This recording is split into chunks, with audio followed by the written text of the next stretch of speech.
Nitautaja wema wa Bwana, sifa za Bwana kwa yote aliyotukirimia Bwana, na wingi wa wema wake kwa nyumba ya Israeli, aliyowakirimia kwa rehema zake na kwa wingi wa wema wake.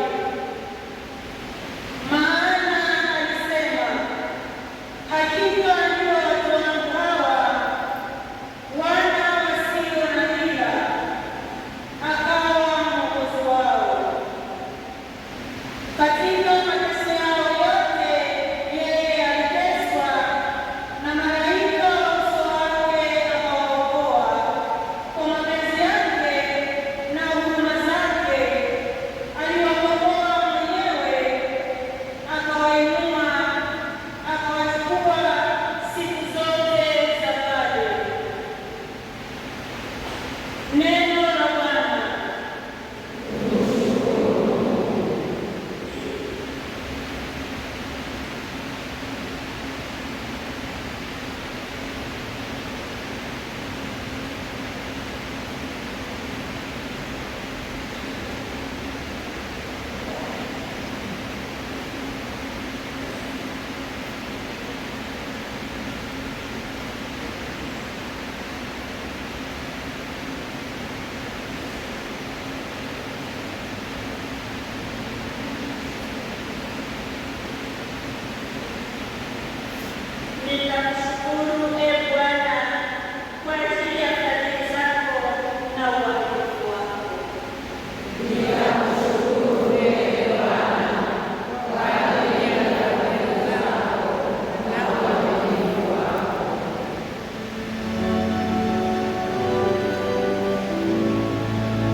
kama vile alivyotuchagua katika yeye kabla ya kuwekwa misingi ya ulimwengu, ili tuwe watakatifu, watu wasio na hatia mbele zake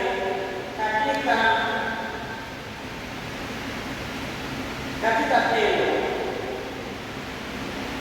Kwa kuwa alitutangulia kutuchagua ili tufanywe wanawe kwa jina la Yesu Kristo, sawasawa na urithi wa mapenzi yake, na usifiwe utukufu wa neema yake ambayo ametuneemesha katika hiyo kupendwa, katika yeye huyo kwa damu yake unao ukombozi wetu, masamaha ya dhambi, sawasawa